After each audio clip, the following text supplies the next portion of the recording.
Hi, my name is Addie Williams, and today I'm going to be talking about women's sports. The goal of my speech is to inform the audience about women's coverage on social media and televised sports. Men and women's sports were televised very differently back then, and men got to be the stars while women sat in the background. In this speech, I'll be talking about the different ways women's sports were televised compared to men, and what was going on with those athletes during that time. Women's sports were not televised like men's were back then, because women would get a few minutes of fame while men got a lifetime. Women's sports were overshadowed, made fun of, and athletes were belittled on social media compared to men. Women's sports were not televised as much as men's were back then because people didn't think women were important. Reports would say that women's sports were unprofessional and they didn't deserve the media time like men's sports did because they didn't give them the thrill. Women's sports had zero stories on their accomplishments because men were born to be athletes and deserved the attention. A typical women's sports broadcast was nearly 6 minutes long, otherwise it was covered by men's sports, according to Cookie. Women's sports in 2014 had a 3.2% TV news airtime and 2% sports-centered airtime. These two stats show just how much women were belittled on television and didn't get the credit that they deserved. Women were said to be humans who should stay in the kitchen and should stick to their motherhood because that was their only role in life. According to this chart, you can see that women were televised only at 5.4%, as well as online 5.4%, and 4.2% on Twitter. Where compared to men in blue, they were almost over 85 to 90 every time.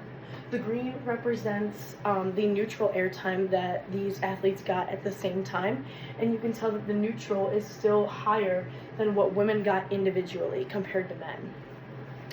Reporters were uncharacteristic during this time and unenthusiastic when they would speak about women and how they played.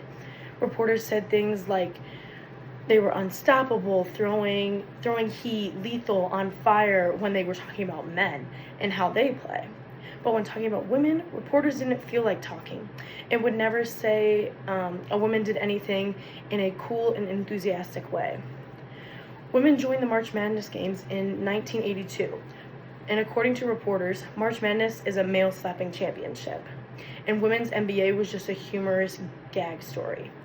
So as you can tell with Bowling Green this year, they made it to the WNIT, and they did very well. So why aren't we talking about how thrilling it was for them to go to the Fabulous Four when men are just getting all the credit? Men and women's teams leagues have engaged in community service and public activity their entire lives. And women had one article that was called WNBA Cares.